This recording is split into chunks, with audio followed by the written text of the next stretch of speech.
Assalamualaikum warahmatullahi wabarakatuh. Salam dan salam sejahtera bagi kita semua. Pada video kali ini, saya akan menjelaskan tentang pengembangan silabus dari kelompok 6 pada mata kuliah telaah kurikulum. Sebelum memasuki materi, saya akan memperkenalkan anggota dari kelompok 6. Yang pertama adalah Ajeng Pangesti, yang kedua Elizabeth Renaldi Jamba, yang ketiga Martina Suryanti Setia, yang keempat Nehemia Kamakaula, yang kelima Yohana Janet, yang keenam adalah Christine Mardita Rahayan.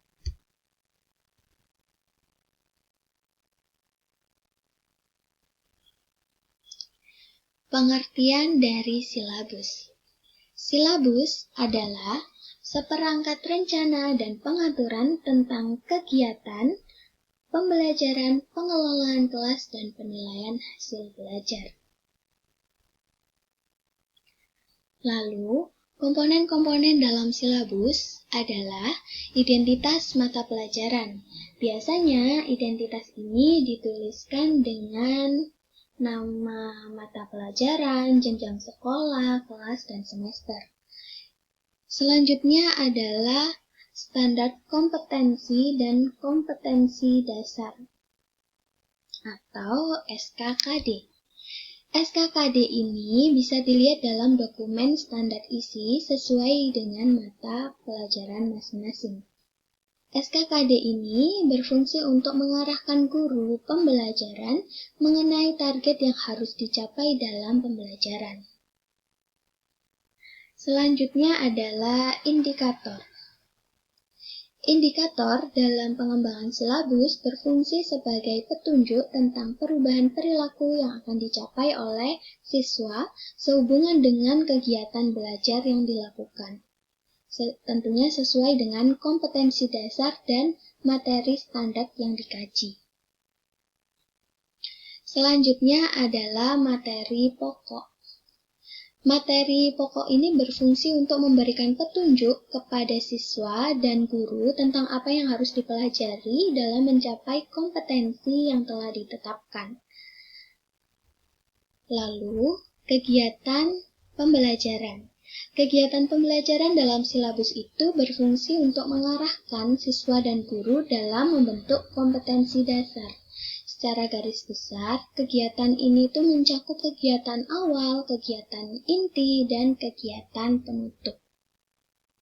Selanjutnya adalah alokasi waktu. Alokasi waktu dalam silabus adalah pengaturan waktu untuk kegiatan pembelajaran sesuai dengan kalender pendidikan. Lalu, sumber belajar. Sumber belajar itu berfungsi untuk mengarahkan siswa dan guru mengenai sumber-sumber belajar yang relevan untuk dikaji dan didayagunakan dalam membentuk kompetensi peserta didik. Biasanya, sumber belajar ini bisa melalui buku paket, lalu modul, dan internet. Yang terakhir adalah penilaian. Penilaian merupakan serangkaian kegiatan untuk memperoleh, menganalisis, dan menafsirkan data dari peserta didik, dan dilakukan secara sistematis dan berkesinambungan, sehingga menjadi informasi yang bermakna dalam pengambilan keputusan.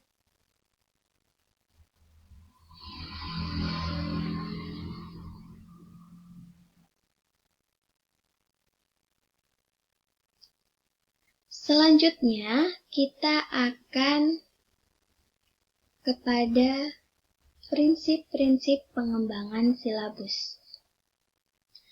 A. Adalah ilmiah, di mana keseluruhan materi dan kegiatan yang menjadi muatan dalam silabus itu harus benar dan dapat dipertanggungjawabkan secara keilmuannya. B.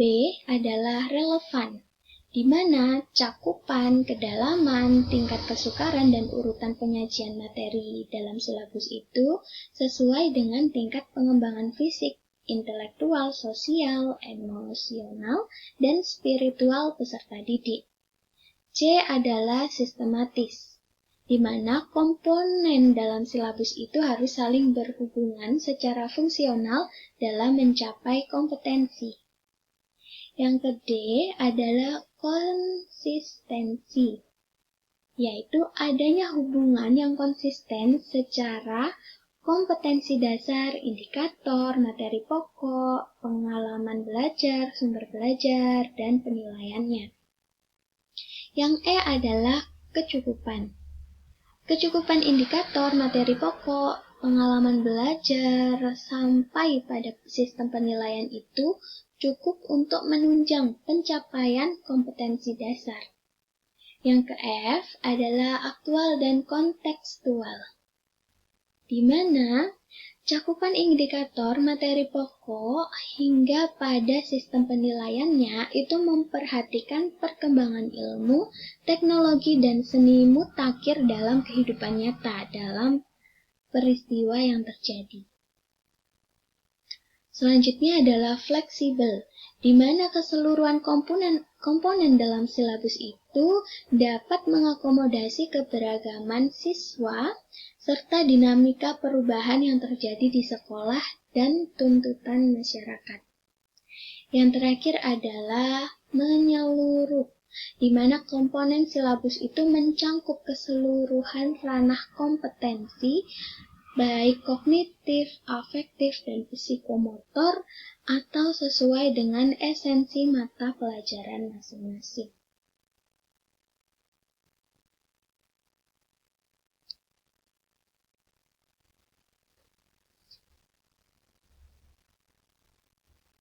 Selanjutnya, kita akan masuk kepada langkah-langkah pengembangan silabus. Yang pertama adalah mengisi identitas. Yang kedua adalah mengkaji SKKD. Yang ketiga adalah mengidentifikasi materi pembelajaran. Yang keempat adalah melakukan pemetaan kompetensi. Dan yang kelima adalah mengembangkan kegiatan pembelajaran. Mengisi identitas itu sama seperti sebelumnya, yaitu terdiri dari nama sekolah, kelas, semester, mata pelajaran, dan standar kompetensi. Lalu yang kedua adalah mengkaji SKKD, di mana standar kompetensi adalah kualifikasi kemampuan peserta didik dalam menggambarkan penguasaan pengetahuan, sikap, dan keterampilan yang diharapkan dicapai pada mata pelajaran tertentu. Sedangkan kompetensi dasar merupakan sejumlah kemampuan yang minimal harus dimiliki siswa dalam rangka menguasai standar kompetensi mata pelajaran tertentu. Selanjutnya adalah mengidentifikasi materi pembelajaran. Mengidentifikasi materi pembelajaran ini itu menunjang pencapaian kompetensi dasar dengan berbagai pertimbangan. Salah satunya adalah potensi peserta didik, struktur keilmuan, dan kebermanfaatan bagi peserta didik. Yang keempat adalah melakukan pemetaan kompetensi.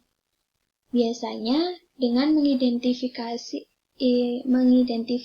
SKKD dan materi pembelajaran, lalu mengelompokkan SKKD dengan materi pembelajaran, serta menyusun SKKD sesuai dengan keterkaitannya.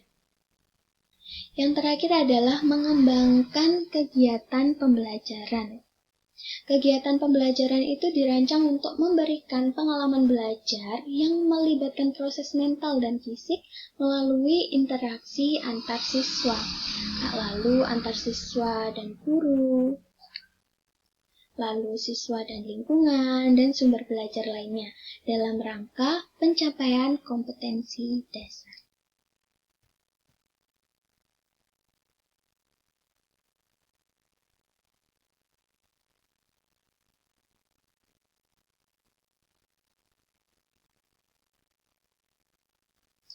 Yang terakhir, kita akan membahas tentang manfaat silabus.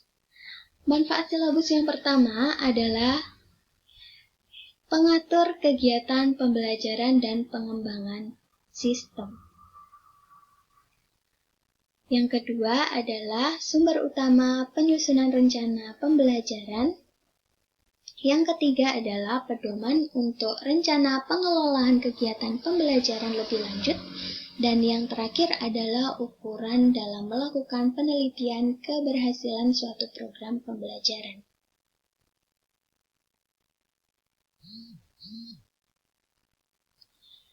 Itulah tadi penjelasan mengenai pengembangan silabus dari kelompok 6.